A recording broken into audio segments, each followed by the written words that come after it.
Good morning, good afternoon, or good evening, depending upon where you live around the world. In front of us now is, well, I think it might be an opportune time to look at what's in front of us now and give you an update on my thinking. Hopefully, you'll see some significant changes in how I'm approaching this project that one day I'd like to have built out in my backyard or front yard. I have here all pretty colours of the brackets, and I've changed them somewhat. Also, I've taken a different approach to how they actually interface with the struts themselves. I had contemplated, and still will contemplate, but I had contemplated about lifting or lowering the struts. I'm not going to do that at this point in the design because it becomes a little bit nebulous how or what you're relating to if they're not in their correct geometric location. That I do something later on in the real world, that's fine. I can do that almost in the workshop without having to worry about any of the design features or aspects within SketchUp. Now, what was the change? I have decided at this stage to lower the tabs on the top here, these straps, down somewhat so that they have, let's look at it this way. All of this part here, these are all identical. They are part of the tab, but they are all identical relative to the hub. However, this leg of the tab will be specific to each individual strut because, as we know, they have a specific orientation geometrically in their respective position. Not clear, I know, but this tab is bent down at an angle different from this tab. Oops, and you can see it there. I've just rotated, just let me draw that down. I've rotated this tab round into the three different positions, or the two other positions in this hub area. And you can see here that tab still has to be bent down a little bit. And this one, well, that's completely buried in the strut. It's important that when we go to construct something that there is a rationale that doesn't have to be specific to every iteration of a component. That would just drive me nuts, and that's not a good thing. So that's what I've done here, or about to do here. I'll just zoom out a little bit and we go up to an area where I have done a little bit more work, and everything that's kind of like in a purple or pink color you can assume has been adapted from the original, so been updated. And you can see here how this tab here, bent down to the specific angle of the strut, is flush with the top of that strut. This one, bent down to this specific angle of the strut, is recessed quite a bit. And that means that the struts stay in their geometrically correct location, meaning I can carry on working on it using the honeycomb and the wireframe structures, because they are geometrically correct. Trying to lift or lower this, it would be a nightmare to do at this stage. So imagine that there'll be other ones stuck out this side as well for the other struts. I just haven't, in fact I had them there, but I've deleted them for clarity. So now what I've done previously, I'll just hide the hub for a moment, made the hub a little bit shorter too, so it's at this stage around about 86-87 millimeters instead of the 90, and that's relevant. But the tab is only bent and fixed at the upper bolt point. There was no, I'll go back even further. At one point, I had the tabs located on the outside of the hub and bolted through the tab, through the hub, and then tightened up. And I had the tab that went the full length, thinking that there was some advantage in that to stop the threaded rod from splitting this timber.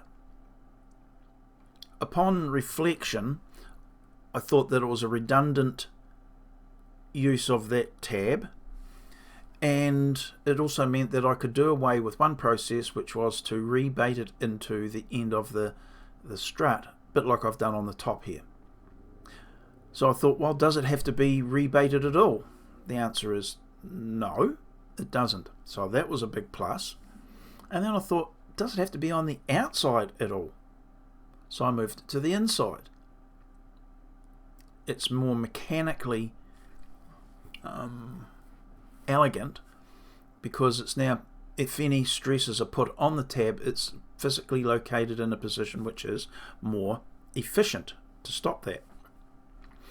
And because it's only really stopping this bit of stress, should any stress be placed on it, it doesn't need the tab to go down to the lower bolt. Excuse my voice, I've been out in the workshop doing some sanding, so it's a little bit croaky at the moment, dropping in and out.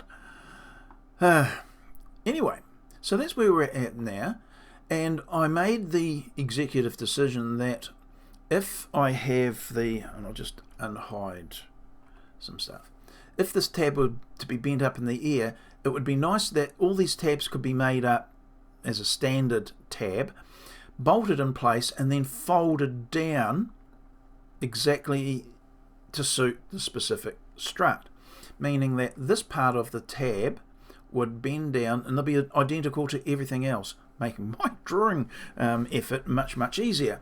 And of course, just this last bit of the leg is the bit that's specific to the strut that we're bending it onto. So there is the update for a much simpler option. I also touched on in a previous video saying that these holes here could be like a water pipe that's had a hole drilled through it and then threaded with the specific thread of the rod that I'd be putting into the strut, meaning I can use a 10, a 12 or a 16mm rod.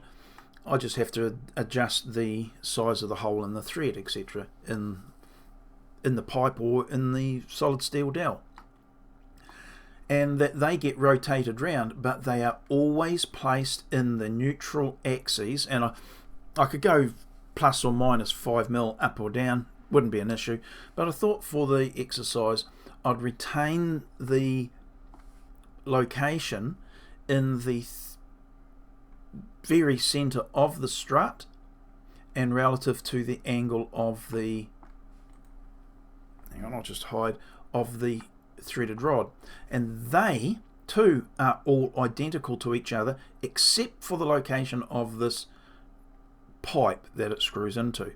So the standardization is improving, things are simpler, I think more robust.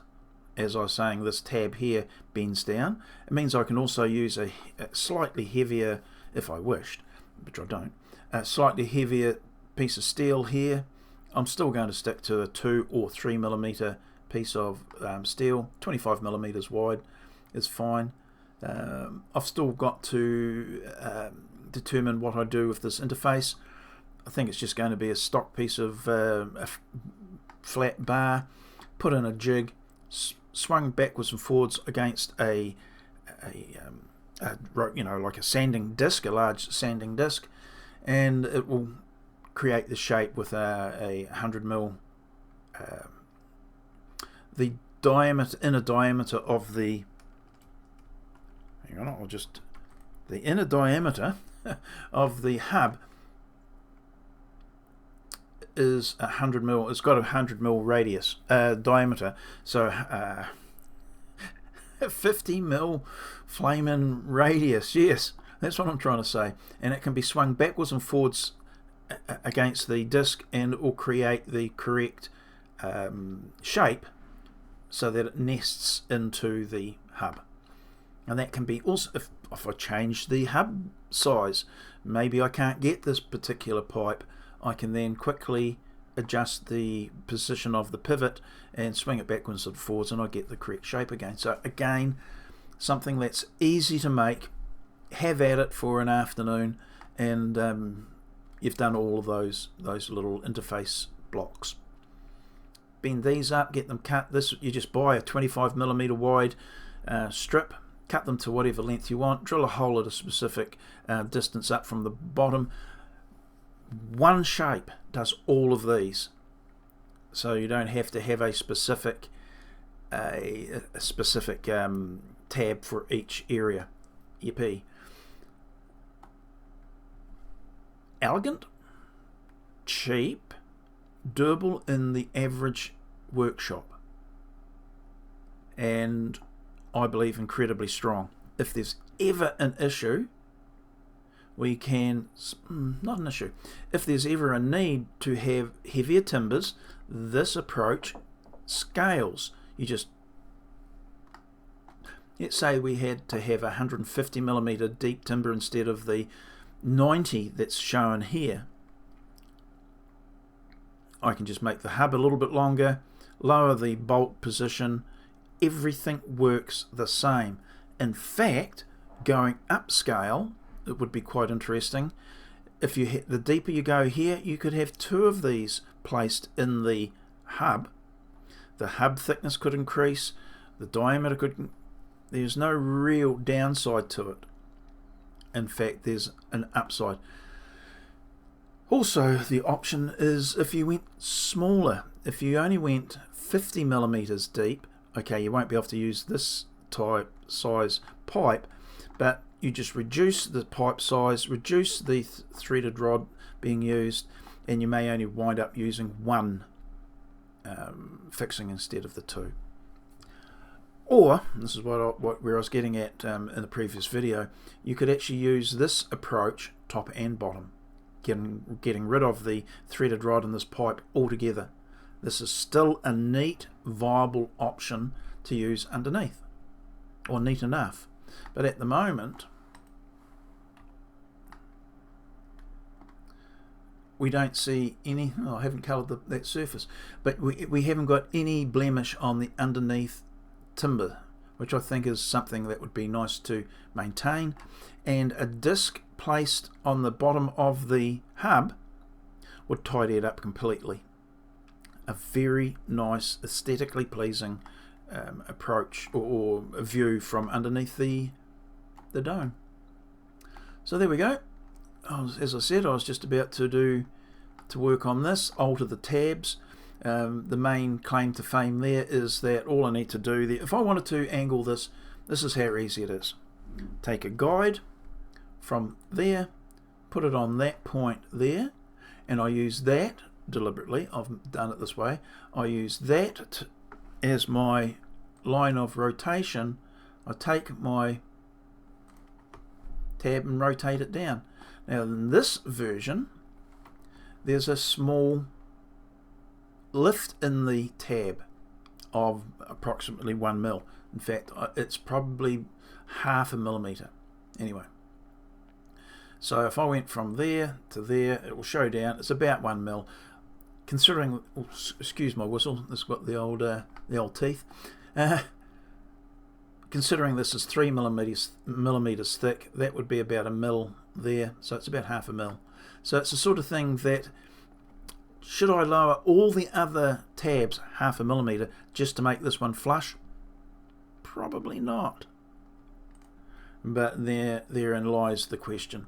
At this stage, nah, it's staying where it is. But it's good to know, isn't it, that it's only about 0.5 millimeter. And really, the timber might vary more than that, and it might be that this is thicker. This also means that I can go around and create these hubs with the depth, oops, sorry about that, the depth of rebate that one there's about 5mm. I'll just go and rebate the timber 5mm. If I happen to accidentally make this one a little bit deeper, the full 3mm, this would just probably bend over. It would flush up here. There might be a little bit left there. Might be. Okay. So as I said, very, very, very positive with the approach so far, and I can't see a lot of changes being needed, says I, who has said that same thing many, many times, but I can't see many changes being required to fulfill any or create any benefit. So there you go. Happy little camper I am at the moment. Means I can progress on a little bit further. Righty-ho. I will leave it at that, and I will see you in the next one. Okay, bye now.